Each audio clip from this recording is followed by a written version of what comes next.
Neste vídeo, vamos estudar algumas propriedades de fechamento das linguagens livres de contexto. Aqui vamos mostrar que a classe das linguagens livres de contexto ela é fechada sob a união, concatenação e fecho de Klein. E para demonstrar, vamos utilizar gramáticas livres de contexto. Então, vamos supor que há duas linguagens, L1 e L2, que pertencem à classe, ao conjunto das linguagens livres de contexto. Então, dessa forma, seja G1 a gramática livre de contexto que vai gerar aquela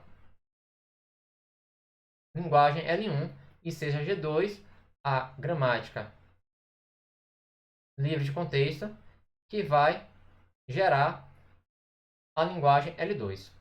Então, vamos supor que V interseção V2 é igual a vazio. Em outras palavras, não há a interseção é disjunta, não há elemento em comum, variável em comum. Então, no caso 1 da união, o que seria L1 unido com L2? Então, basicamente, seria uma nova gramática onde o conjunto de variáveis seria V1 unido com V2 unido com P3. O conjunto de símbolos de terminais seria a união. E o conjunto de regras da gramática que vai justamente gerar L1 unido com L2 seria o conjunto de R1 unido com R2 unido com uma nova regra. E essa nova regra vai ser justamente a variável de partida. E essa variável de partida, P3, ela vai gerar P1 ou P3 vai gerar P2. E vale ressaltar que essa variável nova P3 ela não pertence a nem V1 nem a V2. Então, vamos entender um exemplo. Então, suponha que temos essa gramática livre de contexto, e desculpa, aqui é P1, e temos essa outra gramática livre de contexto, a P2, BB, lambda. Então, para construirmos a união, basta criar uma nova variável de partida, P3, que ela vai gerar ou P1 ou P2. Então, olha que interessante, a união. A ideia da união é que a palavra ela vai pertencer ou a L1, ou a L2, ou a ambos. Então, nesse cenário, observe que da variável de partida, nós temos uma bifurcação. Ou vamos gerar ter a possibilidade de gerar todas as palavras de P1, que corresponde a L1, ou todas as palavras geradas por P2, que vai corresponder a L2. Então, com isso, nós construímos uma gramática livre de contexto que gera L1 unido a L2. Dessa forma, L1 unido a L2 é uma linguagem livre de contexto. Vamos dar continuidade agora pensando na concatenação. Então, nós podemos criar uma gramática para L1, L2 da seguinte forma. V3 vai ser V1 unido com V2 unido com P3. O conjunto de terminais σ3 seria a união de σ1 com σ2. E aqui vem justamente o conjunto de regras.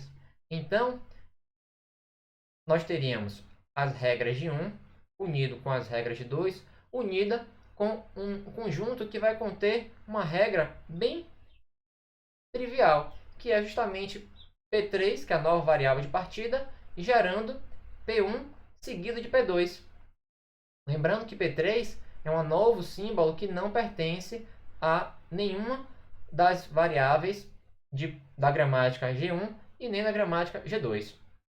Então, vamos entender. Suponha que aqui nós temos essa gramática P1 seja a PB, aqui é P1, lambda, e aqui nós temos P2 gerando a AP, lambda. Então, observe que o que seria concatenar L1 com L2? Seria gerar uma palavra da forma alfa seguido de beta. tal que alfa pertence a L1 e beta pertence a L2. É justamente o que nós faríamos aqui. Então, a nossa variável de partida P3, ela primeiro geraria uma palavra que pertence a L1, pois aqui, primeiro, nós geramos a variável de partida da gramática 1, seguido de P2, gerando então uma palavra pertencente a L2. E então, vamos ver o nosso último caso, que é justamente o fecho recursivo de L1. Então, qual a ideia do fecho recursivo? Lembrando que o fecho recursivo de uma linguagem é igual à união de i igual a zero até mais infinito de L de i. Então, isso seria equivalente a o conjunto que contém a palavra vazia unido com L1, unido com L1 elevado ao quadrado, unido com L1 elevado ao cubo, assim sucessivamente.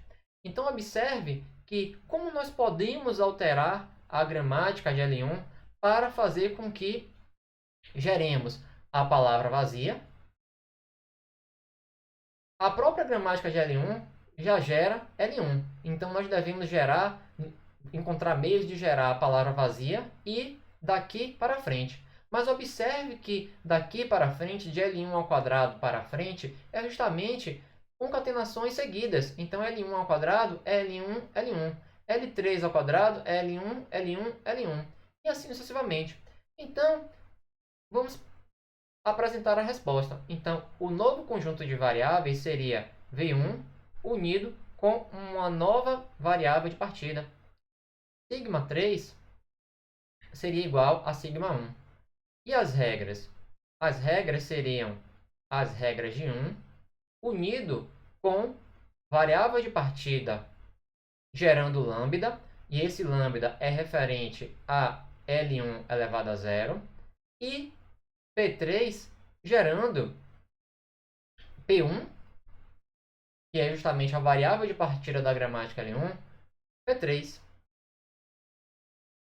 Então, IP3, que é a nova variável de partida, não pertence a V1. Então, vamos entender essa regra. Então, da nova variável de partida, nós temos a possibilidade de gerar P1, P3. Se nós substituirmos P3, nós teríamos P3 gerando P1, P1, P3. Então, olha que interessante. Aqui agora nós temos o quê? O equivalente a pelo menos L2. Aqui seria o equivalente a L1. Aqui seria o equivalente a L2. Se nós repetirmos esse mesmo raciocínio, nós teríamos o equivalente a L3 e assim sucessivamente. Então, para finalizar, nós teríamos que gerar P3 gerando lambda. E então, finalizaríamos essa recursão. Vamos pensar então a N, P1 gerando a P1B ou lambda. Então, isso aqui seria o fecho recursivo da linguagem ANBN. Isso aqui é um P. Então, como nós poderíamos transformá-lo?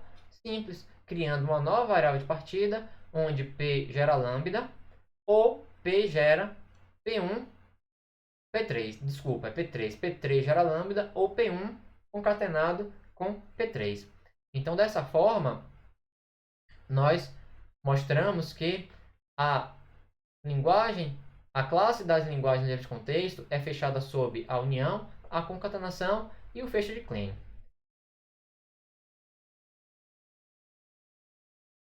Desculpa.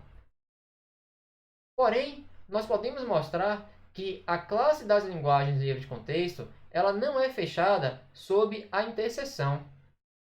Então, aqui está um exemplo, um contra-exemplo, que justamente a interseção dessa linguagem livre de contexto, ANBNCK, e essa linguagem livre de contexto, ANBKCK, a interseção dela é ANBNCN, que não é uma linguagem livre de contexto. Então, portanto, nós apresentamos um contra-exemplo. Dessa forma, a classe das linguagens livres de contexto não é fechada sob a interseção. E Além disso, a classe das LL6 não é fechada pela complementação, pois nós sabemos que L1 interseção com L2 claramente não é LLC. Então, nós podemos fazer uma prova por contradição. Suponha que a classe das linguagens livres de contexto seja fechada sob a complementação. Então, se nós pegamos L1 livre de contexto, L2 livre de contexto, então, pela nossa suposição, L1, a negação de L1, a negação de L2 também seriam livres de contexto. E sabemos, provamos no slide anterior, que a classe das LL6 é fechada sob a união. Então, dessa forma, L1 negado unido com L2 negado seria LLC.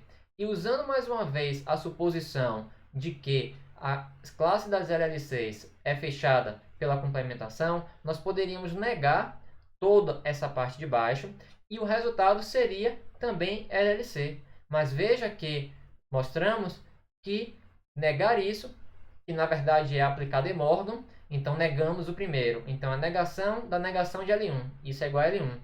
Negar união é interseção. Negar a negação de L2 é igual a L2. É igual ao complemento, a interseção. E nós mostramos no passo anterior de que a interseção não é fechada, a classe das linguagens livres de contexto não é fechada sob a interseção. Então, com isso, a classe das LL6 não é fechada sob a complementação.